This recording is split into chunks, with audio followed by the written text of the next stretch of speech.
สบายดีพ่อแม่พี่น้องมื้อนี้มาพบพ่อกันอีกแล้วมื้อนี้มื้องานป้าเพิ่นแพ็คกระปุ้นพี่น้องแพ็คกระปุ้นไว้เสิร์ฟคนในงานสแคทเจ้าเห็ดยังอันนั้นนะแพ็คกระปุ้นบ่เห็นบ่พี่น้อง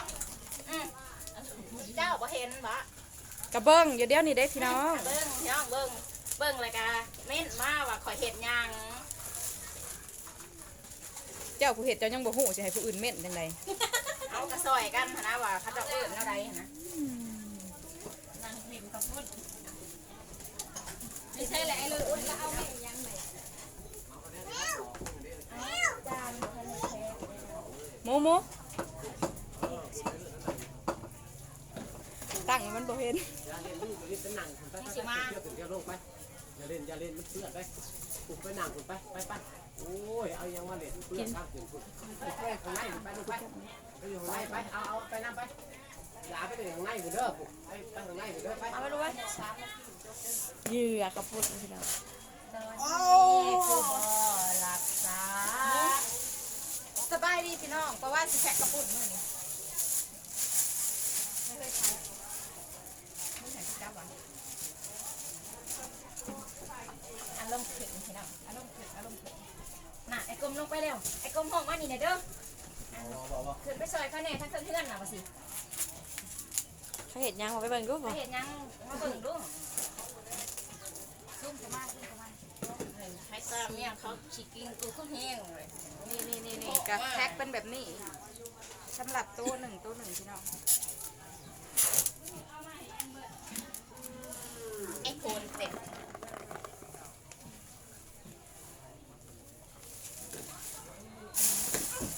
นัก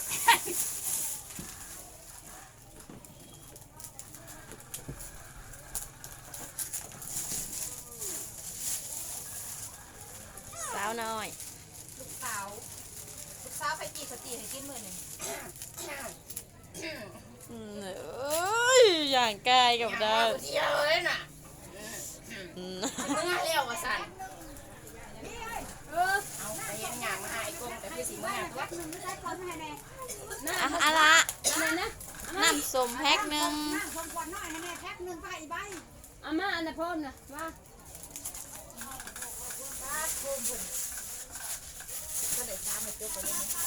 อันบอกว่าขอบคุณในสิพาพญานี่ แพ็คขบวนเนาะมาเฮ็ดเดียวก็ได้พี่น้อง ไอ้ก็บอกเลยเฮ้ยจังน้อย คุยไปหอกมาหายนี่ จังน้อยเมียมันสิกินเขา มึงไปที่ไหนเมียมึงกินเนี่ยมึงกินก่อนลูก กินก่อนเลยสองยังเนาะ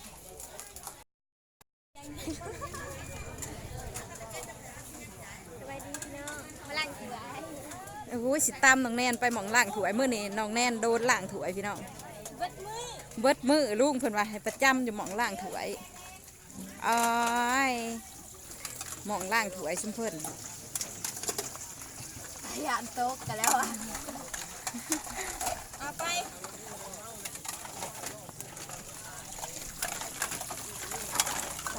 ข้าวเดียวเดี๋ยวบักลาย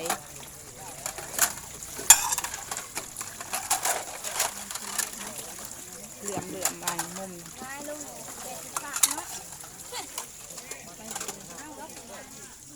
ป้าว่ากระสิคอพาเลาะส้มในงานมื้อนี้เป็นมื้องานพี่น้อง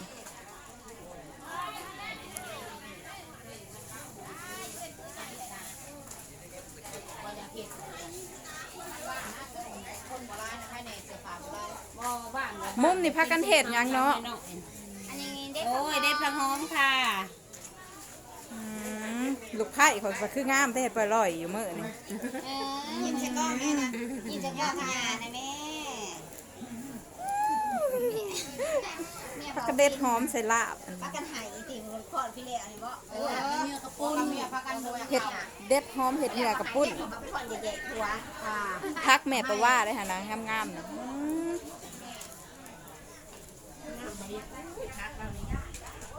ว่ากับผ้าเลาะต้มงาน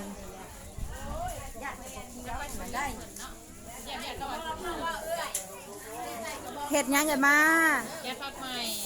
จะทักไหม แล้วต้องการมาแต่งหน้าใหม่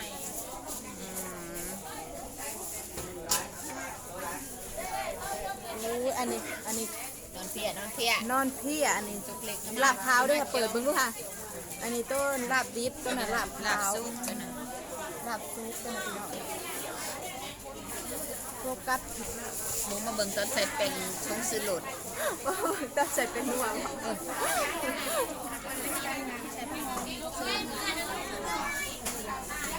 คนกะสีหลายๆแหน่มื้อนี้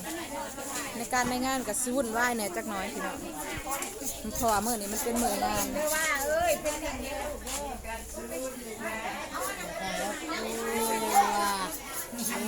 จะทายนะคนงามคนงาม อ่างเด้อเนาะ สบายดีพี่น้องสุขคน น่า ฝากซอกแม็กข้างล่างหน่อยเด้อ บ่าวแม็ก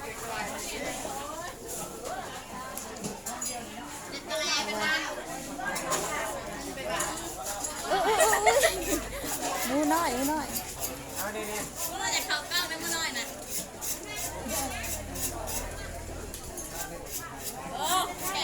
มือเนี้ยนี่เอาหมอเขากล้องนี่นี่ เอิ้นหยัง ไส้เขากล้องไง หลอกง่ายอย่างนี้เลย ไส้หล่อเลยลูกไส้เลย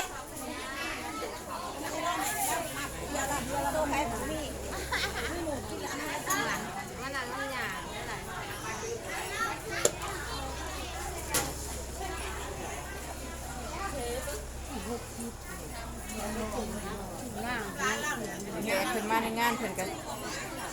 ถูกมาก่อนกันเสิร์ฟก่อนพี่น้องถูกมาที่หลังกับเสิร์ฟที่หลัง เป็นบ้าดีเลย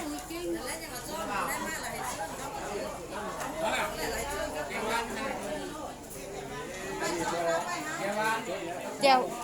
เจียวหวานเจียวหวานแบบไรเจียวหวานท่านกับปุ่นนะเดี๋ยวสิไปให้เขาเจ้าเห็ดให้เฮาเห็ดบ่เป็น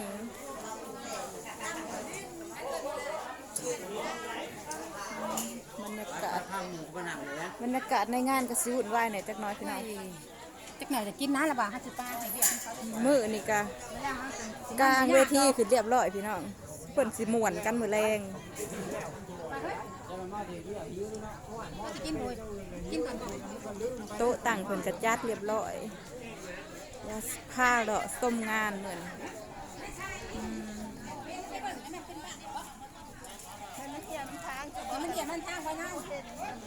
อีหยังเหียบัดนี้นะ อ๋อย ถ้ามันได้เหียแล้วมันก็หมูเจะเสิร์ฟหยัง เสิร์ฟของกรีนจ้า ของกินในงานเท่ากันนี่ได้กระปุ่นต้มปลาว่า ข้าวปุ้น แท็กพี่น้อง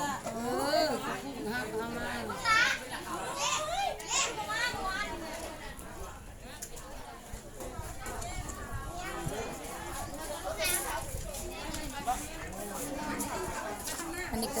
แม่ซาโนเป็นกระมาสอยงานคนกันร้ายแล้ว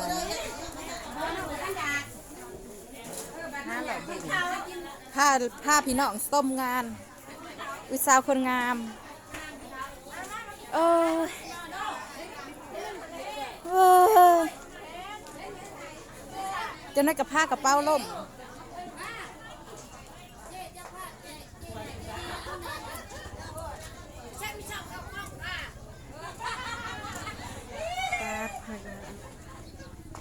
ผ้าเราต้มงานเมื่อนี้ก็เป็นมื้องานกันเลยแปลว่า15 เราขึ้นทั้งเฮือนพี่น้อง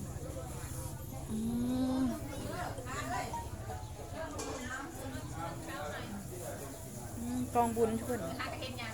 มื้อนี้เพิ่นตั้งแล้วเลยพี่น้องไผวะคือนั่งอยู่นี่คนงามมาอยู่ทั้งเฮือนกองบุญเพิ่นจัดกองพี่น้อง7 กอ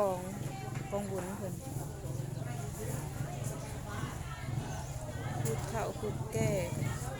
ทุกคนก็สิเฮ็ดเวียกอยู่เทิงเรือน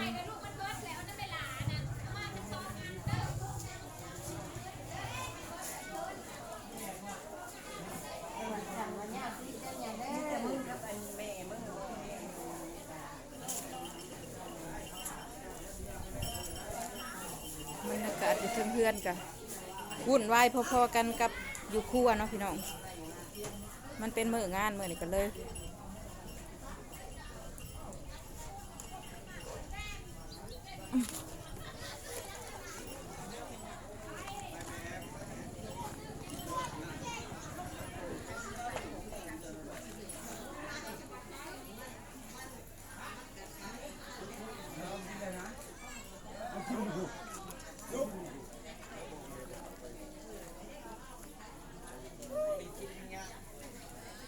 อันนี้เป็นวิวทุ่งนา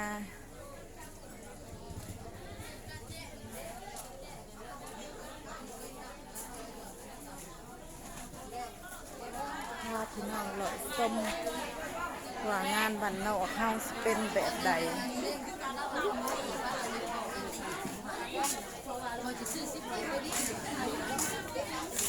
มุมนี่เจ้าสิเฮ็ดหยังอันนี้มุมนี่สิเตรียมเครื่องยำพี่น้อง เตรียมเครื่องงามยังนังเนื้อเด้อแซ่บ ยำหนังงัวพี่น้อง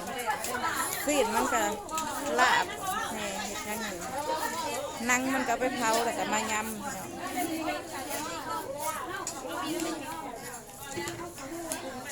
อะไรรอดไหม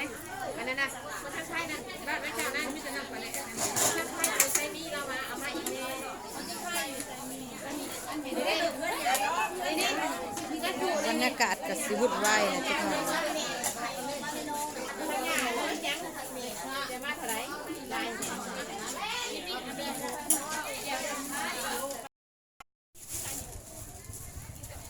ป้าว่ามาเห็นเวียกต่อพี่น้องหลังจากที่พาเลาะพาชมบรรยากาศในงาน แพ็กกับบุญต่อพี่น้อง ไปนี่โหลดจะบอกเลยได้ว่าที่บ้านที่เรียกเขา ปาก บอกไม่สิบอกมาถามหาน่ะเสียบนชื่อขู่ไปที่ใหญ่นี้ อยากให้ไว มันดี ร้อยทีนี้มาแล้ว เน่เก็บไปทางได้เบิดเด็กหน่อย ยังมาสอนซองเลยนี่นะป้าว่าแพ็คขับปุ่น คน โค แพ็ก นสอนซองหันมา จะก็แซ่แพงอะไรคนแพ็ก ใช่เลยแล้วทำไมเราทำแบบนี้ เฉพาะมันพูนตัวเห็ดก้า เผ็ดมากไม่รับผิดชอบเลย สอนซอง แซ่บสอนซองก็ดินะยาว เอาซองมาพี่บอก